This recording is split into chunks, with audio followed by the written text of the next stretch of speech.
أعوذ بالله من الشيطان الرجيم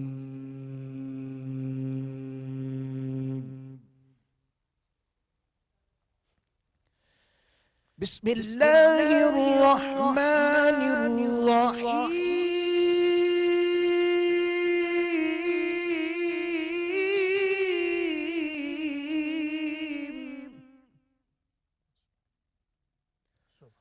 حافظوا على الصلوات والصلاة الوسطى وقوموا لله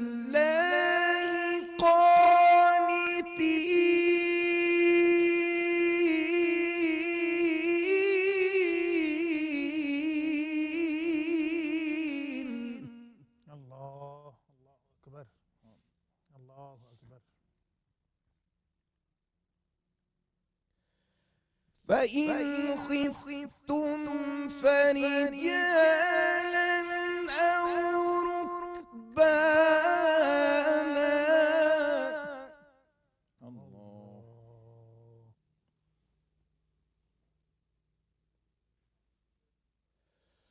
حافظوا على الصلوات والصلاة الوسطى وقوموا لله قانتين. ما شاء الله. اللہ اکبر. اللہ. فإن خفتم فرجالا أو ركبانا.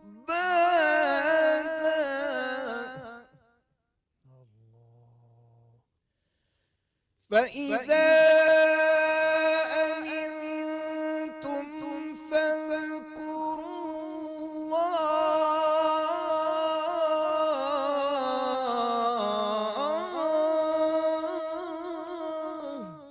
اللہ اللہ اکبر. فاذكروا الله كما علمكم ما لم تكونوا تعلمون.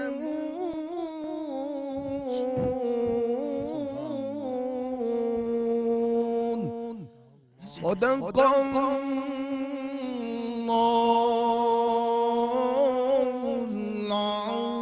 العظيم. صدق الله. سبحان اللہ، ماشاء اللہ. ناظرین، آپ نے قرآن کریم کی تلاوت سماعت کی.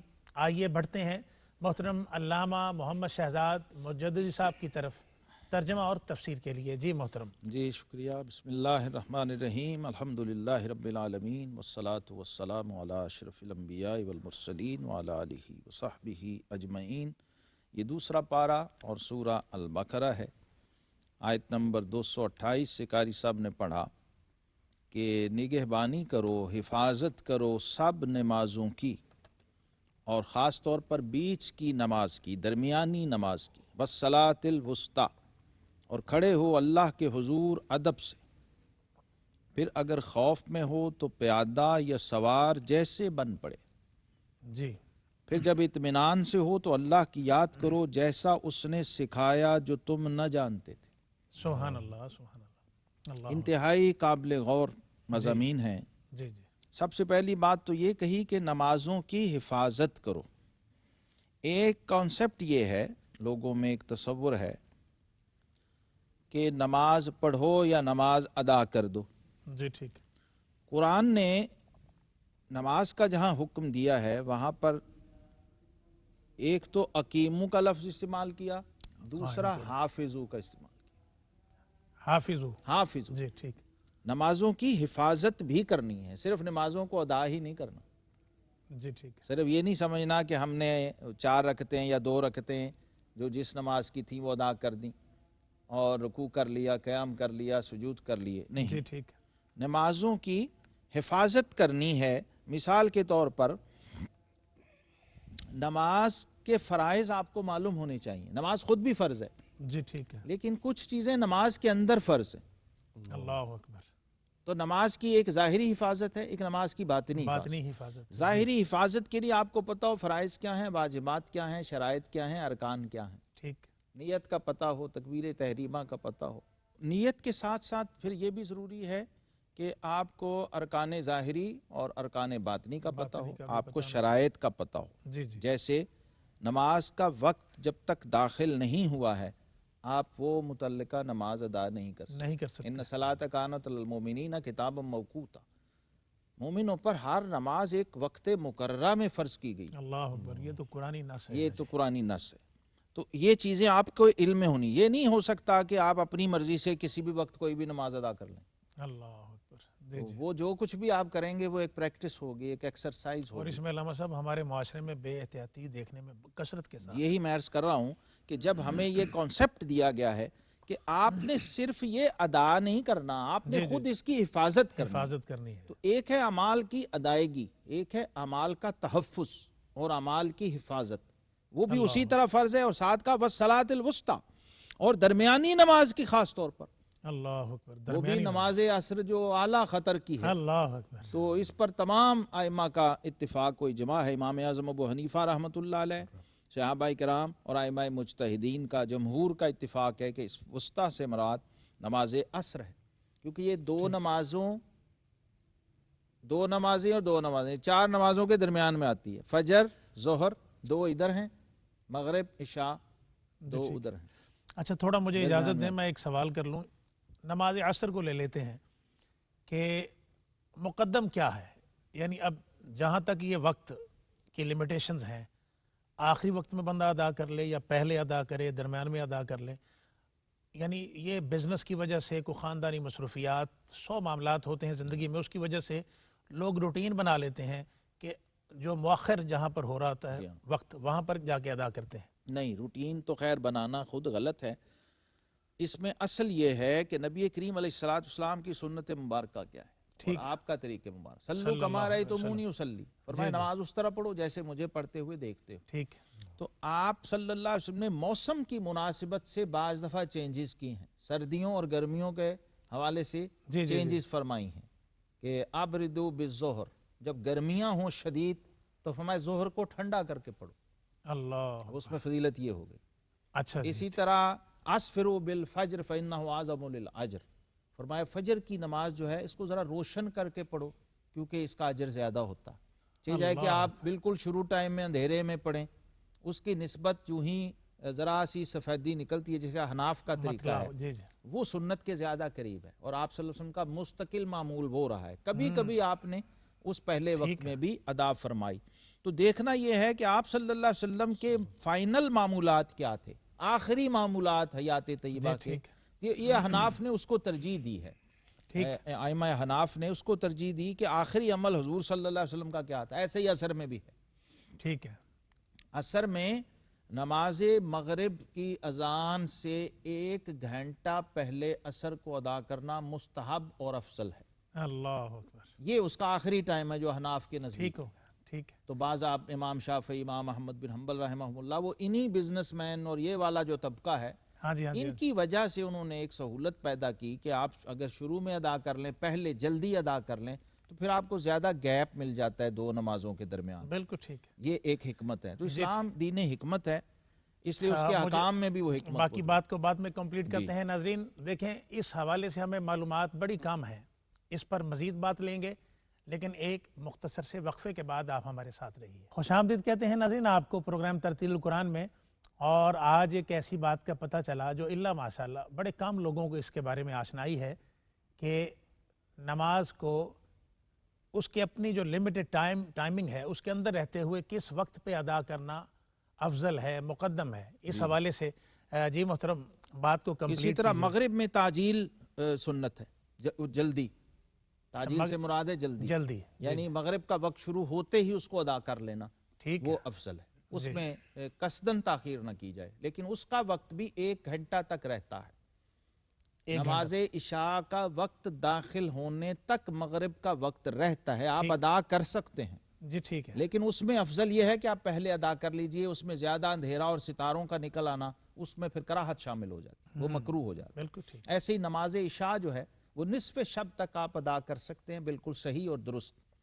اگر آپ رات کے 12 بجے کے بعد آج کل کی ٹائمنگ کے حساب سے ادا کر رہے ہیں تو وہ نماز تو عشاء ہو جائے گی لیکن وہ مکروہ ہوگی، ٹھیک وہ کراہت کے ساتھ ہوگی۔ تو اللہ اس کا آخری ٹائم، اس میں بھی تاخیر مستحب ہے۔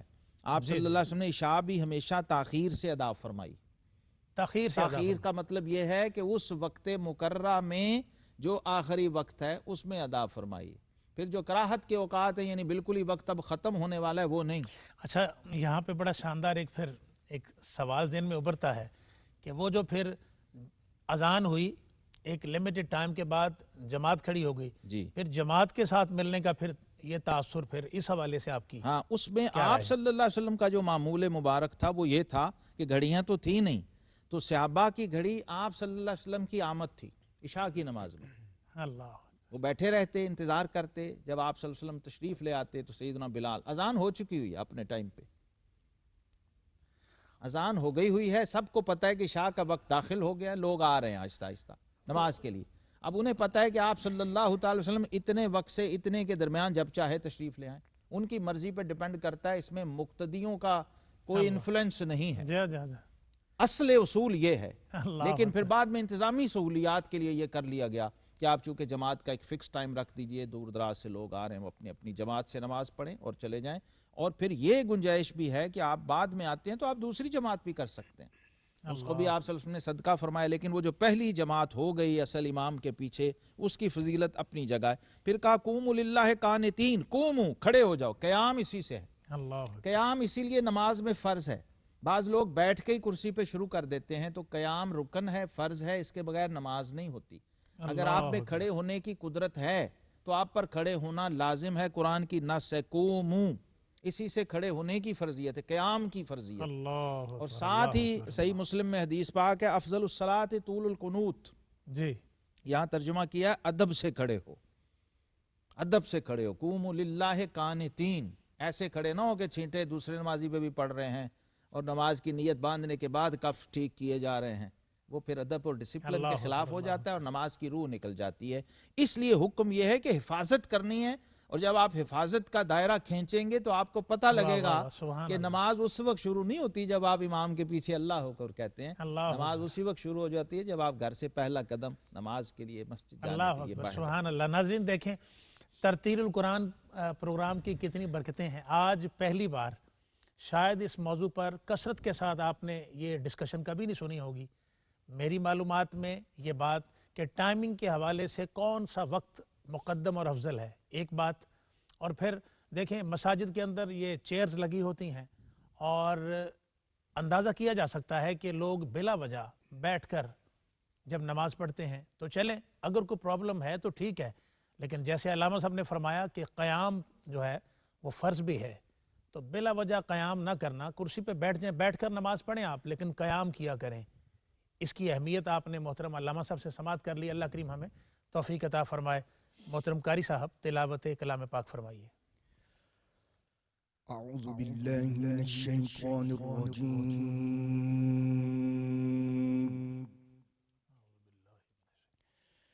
بسم الله الرحمن الرحيم.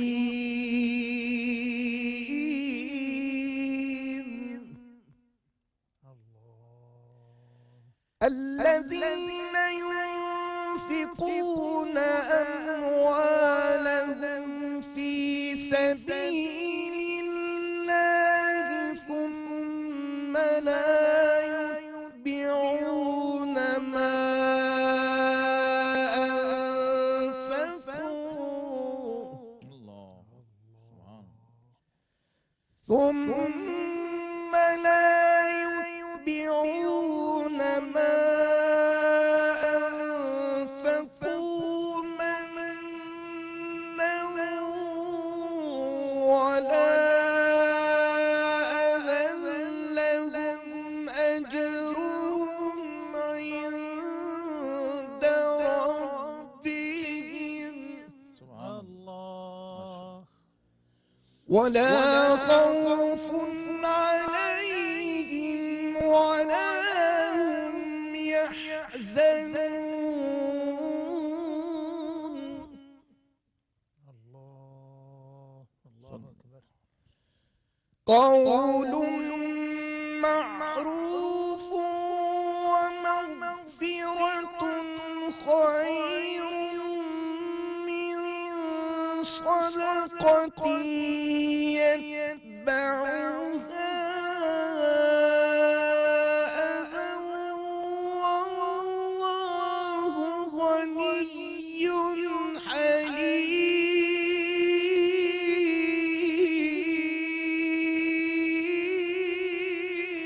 ما شاء اللہ، سبحان اللہ، اللہ اکبر کبیرہ.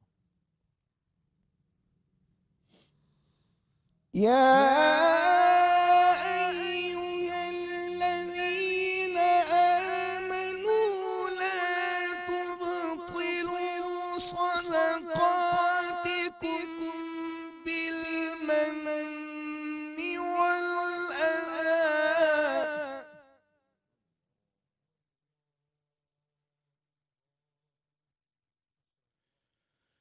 والأذى كالذي ينفق ماله رئاء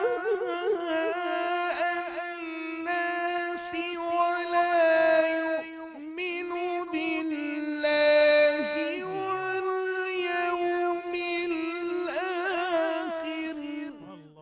اللہ اکبر، اللہ اکبر. اللہ فمثل كمثل صفوان عليه تراب فأصابه وابل فتركه صلدا. اللہ، ماشاء اللہ، ماشاء اللہ. احسن احسن یا شیخ.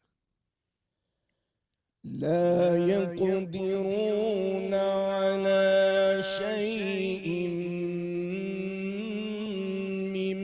مما كسبوا والله لا يهدي القوم الكافرين.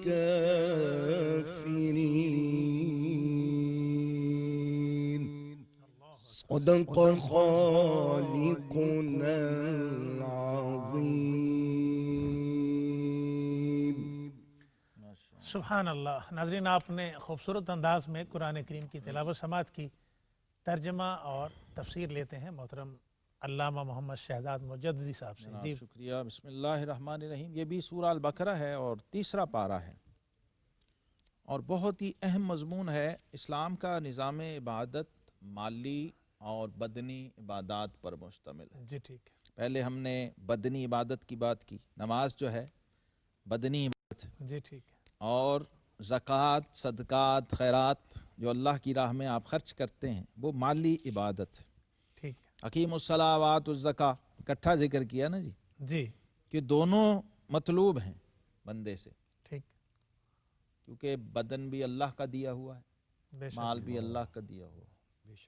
لہٰذا لازم ہے بدنی طور پہ بھی عبادت کی جائے، جسم کی زکوٰۃ نماز کے ذریعے نکالی جائے، اور مال کی زکوٰۃ صدقات اور خیرات کے ذریعے نکالی جائے. اب اس کا جو نظام ہے قبولیت کا اور عدم قبولیت کا، رد و قبول کا پیمانہ کیا ہے، وہ قرآن نے یہاں بیان کیا. جی کہ وہ جو اپنے مال اللہ کی راہ میں خرچ کرتے ہیں، خواہ وہ زکوٰۃ کی شکل میں ہوں، خواہ وہ صدقات کی شکل میں ہوں، وہ فرض ہوں، صدقات واجبہ ہوں یا نافلہ ہوں، جب وہ خرچ کرتے ہیں فی سبیل اللہ، اللہ کی راہ میں خرچ کرتے ہیں، جی. اللہ کی راہ میں دے رہے ہیں، لیکن اس کے ضائع ہونے کا امکان ہے اگر یہاں بھی انہوں نے حفاظت نہ کی. جی ان یہاں کی بھی بھی جو اصل حفاظت روح کرنی. ہے، جی حفاظت کرنی پڑے گی. جیسے نماز کی حفاظت. ٹھیک ہے. نماز صرف یہ نہیں ہے کہ آپ آئے 4 رکعت منہ قبلہ شریف کی طرف پیچھے امام، نہیں نہیں، اللہ. وہ جو ہم نے چند اشارے کیے ہیں وہ تو چند اشارے ہیں. جی جب جی آپ جی. تفصیلات میں جائیں گے تو پھر سمجھ آئے گا کہ پورا پیکج کیا ہے اور پورا پورا ایک سرکل، نظام ہے پورا حفاظت سرکل کا. اور نظام ہے.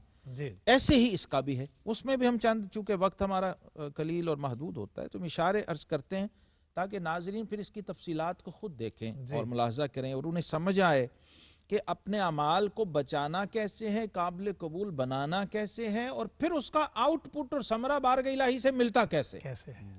پھر اس میں آپ نے کچھ نہیں کرنا. انما یتقبل اللہ من المتقین، اللہ جو اہل تقوی ہے پھر ہر حال میں اللہ قبول کرتا ہے ان کے عمل کو. پھر گنجائش اور شک نہیں رہتا کہ پتہ نہیں میرا دیا ہوا قبول ہوا کہ نہیں ہوا، میری نماز سجدہ قبول ہوا. نہیں، جب آپ نے پوری جو ریکوائرڈ اس کے لوازمات تھے اس کے ساتھ ادا کر دیا، تو اب الحمدللہ علم عمل اخلاص جب جمع ہو جائے کسی بھی کام کے اندر تو اس کی قبولیت لازمی ہو جاتی ہے. یہاں بھی یہ کہا کہ جب خرچ کریں پھر دیے پر احسان نہ جتائیں. پہلا سائیڈ افیکٹ یہ ہوگا، آپ کا عمل ضائع ہو جائے گا. جب خرچ کریں تو دیے پر احسان نہ جتائیں. نہ جتانا نہیں، ضائع ہو جائے گا. اچھا مجھے پھر یہ بتائیں، جب زکوٰۃ دی جاتی ہے جی، تو پھر یہ بتا کر دی جائے کہ بتانا یہ اور زکوٰۃ چیز ہے، جتانا اور چیز ہے. نشائی صاحب، اچھا جی، اللہ اکبر، ٹھیک ہو گیا. بڑی سادگی ہم لوگوں میں ہے. بھائی بتانا منع نہیں ہے. دیکھیے اب میں ایک اور چیز بتا دوں. آج ترتیل القرآن میں ہماری شریعت میں ہر فرض کی اصل اظہار ہے، ٹھیک، اور ہر نفل کی اصل اخفاء ہے. اللہ اکبر، اصول اور پیمانہ کیا اور کسوٹی خوبصورت جملہ ہے کہ ہر فرض کی اصل اظہار ہے. اظہار ہے. فرض نماز با جماعت مسجد میں ہوگی، اسپیکر پہ اذان ہوگا، اعلان ہوگا، تکبیر پڑھی جائے گی، اہتمام ہوگا، ساری دنیا دیکھے گی، صفیں بنی ہوئی ہیں، نشائی صاحب پہلی صف میں کھڑے ہیں تکبیر کے ساتھ. اللہ بالکل یہ ریکوائرڈ، یہ دیکھے کیونکہ فرض ادا ہو رہا ہے. ٹھیک ہے. لیکن جو ہی نفل کی بات آئے گی تو کان النبی صلی اللہ علیہ وسلم یصلی جمیع السنن والوتر فی بیتہ. اللہ نبی کریم علیہ السلام وطر سمیت اپنی ہر نفلی نماز اپنے گھر کی چار دیواری کے اندر ادا.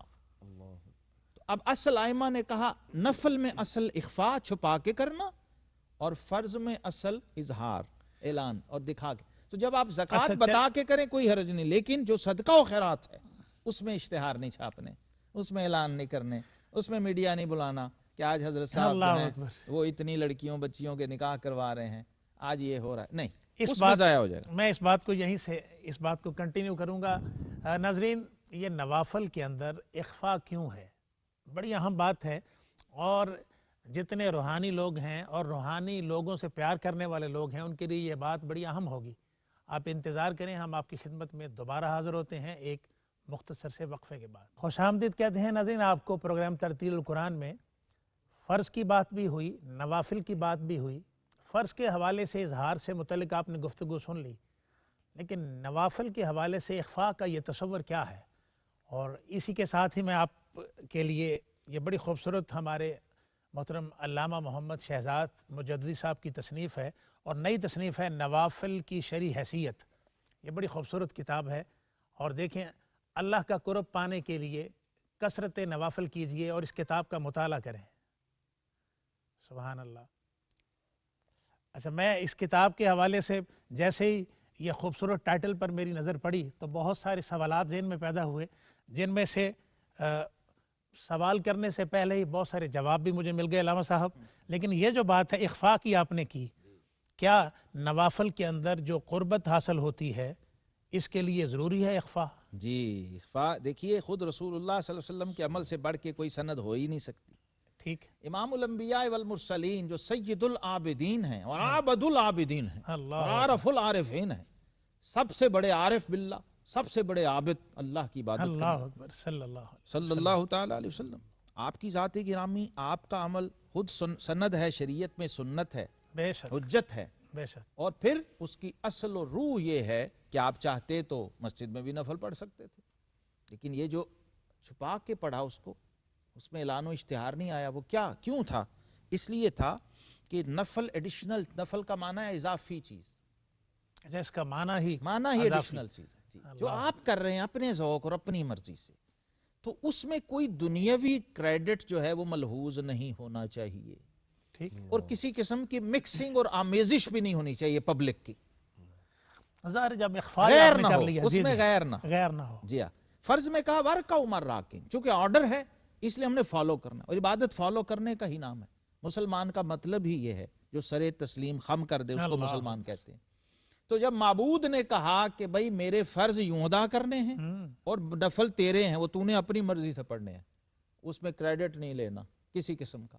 اور کوئی مکسنگ بھی ہونے نہیں دینی. تو یہ ساری نفلی نمازیں جتنی ہیں. اچھا یہاں پہ بہت سارے سوالات پیدا جی ہوتے آپ ہیں. یہ دیکھ لیجئے یہ ہمارے معاشرے میں معمول ہے، جبکہ نبی کریم علیہ الصلاۃ والسلام کا اپنا عمل مبارک اور پھر اس پر ایک بشارت بھی سن لیجئے. اللہ جن کے پاس ویزا نہیں، ٹکٹ نہیں عمرے کا، وہ نبی پاک صاحب الاولاق صلی اللہ علیہ وسلم گنبد خضرا والے آقا کریم علیہ السلام کا یہ ارشاد سنیں. فرمایا جو شخص نفل نماز اپنے گھر میں ادا کرے وہ میری مسجد نبوی میں پڑھنے سے بھی افضل ہے. اللہ اکبر. صلاۃ المرء فی بیتہ افضل من مسجد ھذا الا المکتوبہ. اللہ سنن اکبر. نسائی، ترمذی، ابو داؤد، ابن ماجہ شریف میں موجود ہے. کتنا بڑا اجر ہے نشائی صاحب. نفل تو رہے وہ تو الگ نفل، اس پر کریڈٹ جو مل رہا ہے گھر میں پڑھنے کا. اس کا مطلب یہ ہوا کہ فرض نماز مسجد میں پڑھنا گھر سے افضل، اور نفل نماز مسجد میں پڑھنے سے گھر میں پڑھنا افضل. اس لیے یہاں اصول یہ دیا ہے کہ آپ نے جب خرچ کرنا ہے تو پہلی بات یہ ہے کہ جتانا نہیں، دوسری بات یہ کہ ایذا نہیں پہنچانی، اور تیسری بات یہ کہ اس کا کوئی دنیاوی کریڈٹ نہیں چاہنا. اللہ ورنہ کیا ہوگا، یہاں بھی وہ الفاظ آ گئے قرآن پاک کے اندر جی. کہ لا تبطلوا صدقاتکم بالمن والعزا. اے ایمان والو اپنے صدقے اور خیرات کو باطل نہ کر دیا کرو، احسان جتا کے اور ایذا پہنچا. اللہ اکبر. سبحان اللہ سبحان اللہ. بلا تاخیر ہم تلاوت کلام پاک شامل کرتے ہیں. آپ سماعت فرمائیں قاری صاحب کی خوبصورت آواز میں. جی محترم قاری صاحب. أعوذ بالله من الشيطان الرجيم.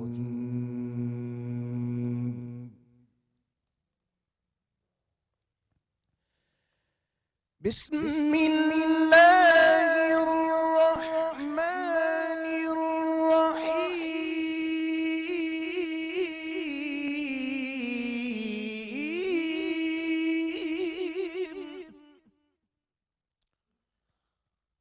اللہ اکبر. بسم اللہ الرحمن الرحیم. يا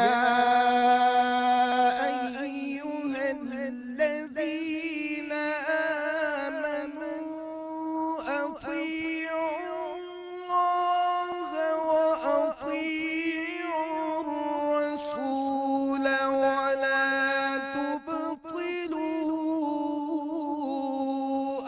أعمالكم. اللہ اکبر.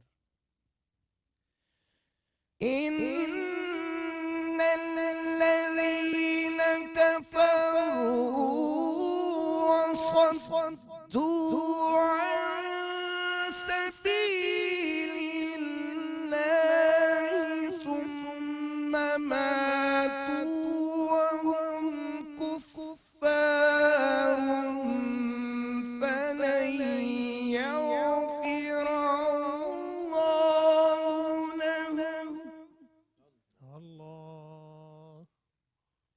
اللہ اکبر. بارک اللہ فی. فلا تهنوا وتدعوا إلى السلم وأنتم الأعلون.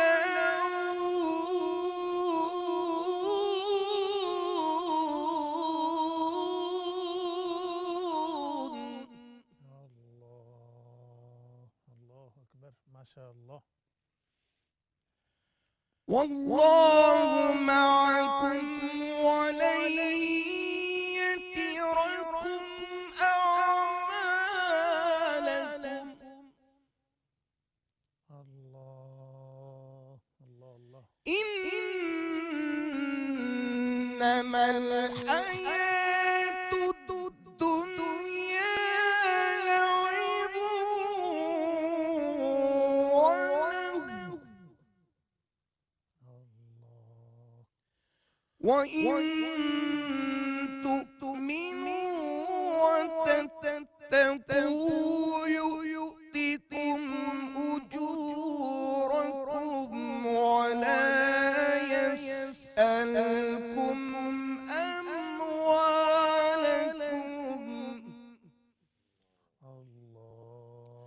ولا يسألكم أموالكم.